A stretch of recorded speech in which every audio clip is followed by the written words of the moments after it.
ఆరు గ్యారెంటీల మీద ప్రభుత్వం దృష్టి మరల్చే ప్రయత్నం చేస్తుందని మాజీ మంత్రి కేటీఆర్ ఆరోపించారు. ఆరు గ్యారెంటీల మీద ప్రైవేటు మెంబర్ బిల్లును అనుమతించాలని స్పీకర్ను కోరామన్నారు.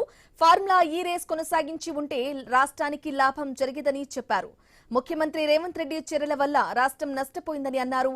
తన వల్ల అధికారులను బలి చేయటం ఎందుకని ప్రశ్నించారు. చిట్చాట్లో కేటీఆర్ ఈ వ్యాఖ్యలు చేశారు.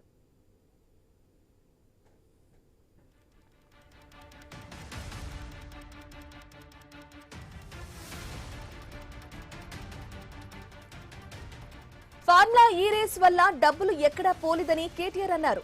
రూపాయి కాదు అరపైసా కూడా పోలేదని చెప్పారు. అక్రమ కేసు పెట్టి తప్పుడు ఛార్జిషీట్ వేశారని ఆరోపించారు. దమ్ముంటే పైసలు వెనక్కి తెప్పించాలని సవాల్ చేశారు. హైదరాబాద్ బ్రాండ్ ఇమేజ్ ను పెంచేందుకు ఈవీ ఇండస్ట్రీని తీసుకురావాలని ప్రయత్నించామని తెలిపారు.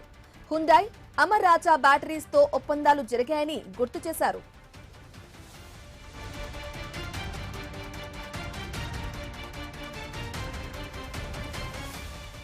ఇక 200 కోట్ల రూపాయలు ఖర్చు చేసి అందాల పోటీలు పెట్టి హైదరాబాద్ పరువు తీశారని కేటీఆర్ విమర్శించారు. మిస్ ఇంగ్లాండ్ ఆరోపణలపై ఏం విచారణ చేశారని ప్రశ్నించారు. ఫుట్బాల్ ఆట కోసం 100 కోట్లు ఖర్చు చేశారని మండిపడ్డారు. సింగరేణి డబ్బులను వృధాగా ఖర్చు చేశారని మండిపడ్డారు కేటీఆర్.